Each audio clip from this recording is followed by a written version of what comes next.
हे बघा, एकदम कुसकुशीत आणि खमंग वडापाव झालाय. कसा झालाय? नुसत्या गाड्यावरचा सारखा वडापाव झालाय.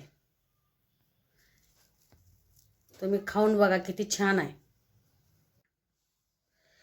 हे बघा, यातही वडापाव करण्यासाठी बेसन अगोदर भिजवून घ्यायचं. टाकून घेते 1 चिमट खायचा सोडा टाकून घेते. 1 चिमट थोडी हळद टाकून घेते. थोडं पाणी घालून याला मळून घेऊया. कारण लई पाणी ओतलं एकदमच तर गुठळे होतील. थोडं थोडं पाणी घालून मळून घेऊया. तर ही पीठ मळून झाले. वडापाव करताना सगळ्याच्या अगोदर पीठ मळून घ्या. आणि हे काही असं मळायचं, लई पातळी नाही लई घट्टी नाही, असं मध्यम पीठ मळून घ्यायचं.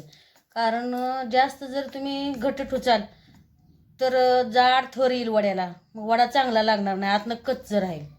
हे असं मध्यम केलं ना तर बरोबर होतंय. त्याला वडा बी खायला कुसकुशीत छान होतो. हे बघा, तुम्ही पण असंच पीठ तयार करा. असं पीठ मळून घेतलं तर वडा एकदम कुरकुरीत आणि छान होईल.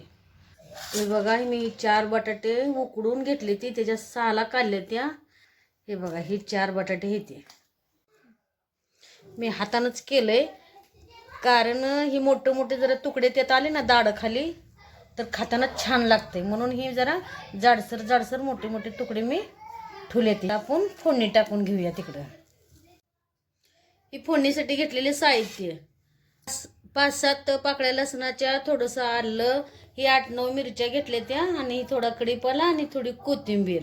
मी घेतले त्या 8-9 मिरच्या. तुम्हाला पाहिजे तशा तुमच्या हिशोबानं तुम्ही घ्या.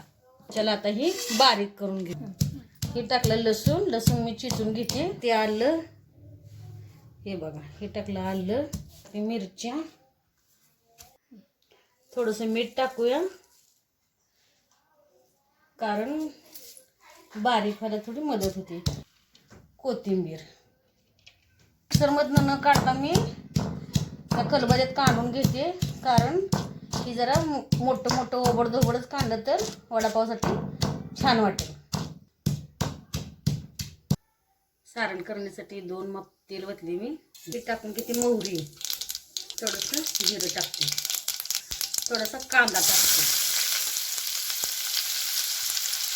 मी साहित्य घेताना तुम्हाला कांदा असं मी तुम्हाला दाखवलंच नव्हता, कारण ही वडापाव करताना मी नेहमी कांदा टाकते. कांदा टाकल्यानं वड्याची चव एकदम छान लागतो वडा, म्हणून मी कांदा टाकते. तुम्हाला आवडलं तर टाका, नाही आवडलं तर नका टाकू, पण मला आवडतं म्हणून मी कांदा कायम टाकते.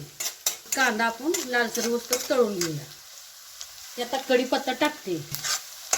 मी कढीपत्ता नेहमी टाकताना मोडून टाकते, कारण ती चौकड पसरतो आणि दाताखाली येतो, त्याची चव छान लागते, म्हणून मी कढीपत्ता नेहमी बारीक तुकडं करून टाकते. वडापाव करताना नेहमी मी असाच कढीपत्ता टाकते.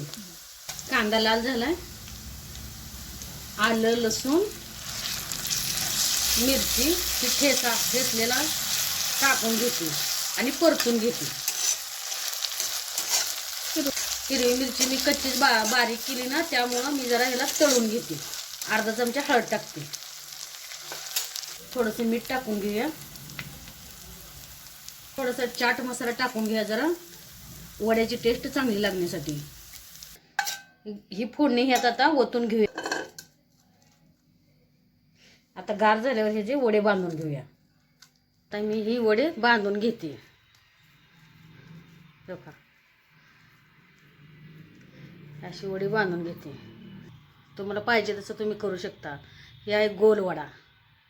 मला असा चपटा करायचा आहे. मी असा चपटा करून घेते. थोडंसं दाबून बांधते, कारण तेलात तळताना बेसनात बुडवून सोडला तर ती मध्ये ती विस्कटून येईल. हे सगळे वडे असे करून मी बांधून घेते. वडे आपले बांधून झाले. चला तर मग आता तळून घेऊया. ही वड्यासोबत खायला मिरची असं चिरून घेते. तळताना अंगावर येणार नाही. अशा फोडल्या का मिरच्या अंगावर येत नाही त्या तेलात टाकल्यावर. तेल थोडं होतं तापलंय. आता ह्याच्यामध्ये वडे सोडून घेऊया.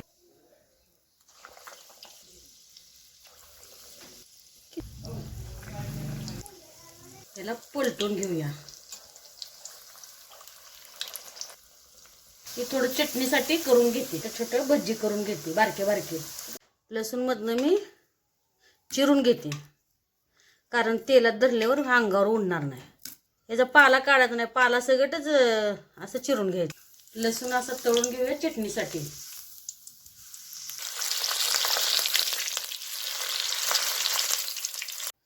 हे बघा बारीक बारीक भजी केलेली मी मिक्सरमधनं बारीक करून घेते. ही गार झाले, आता बारीक करून घेते. हे बघा ही लसूण मी टाकते, ह्यात थोडंसं मीठ टाकते, थोडीशी आंबारी चटणी टाकते. मिक्सरमधनं बारीक करून घेऊया. हे बघा हे आता वडापाव तयार झाले. कुसकुशीत आणि खमंग वडापाव झाले, गाड्यावरच्या सारखे वडापाव झाले. तुम्ही बघू शकता किती छान झाले ती वडापाव. हे बघा एकदम कुसकुशीत आणि खमंग वडापाव झालाय. कसा झालाय, नुसत्या गाड्यावरच्या सारखा वडापाव झालाय. तुम्ही खाऊन बघा किती छान आहे.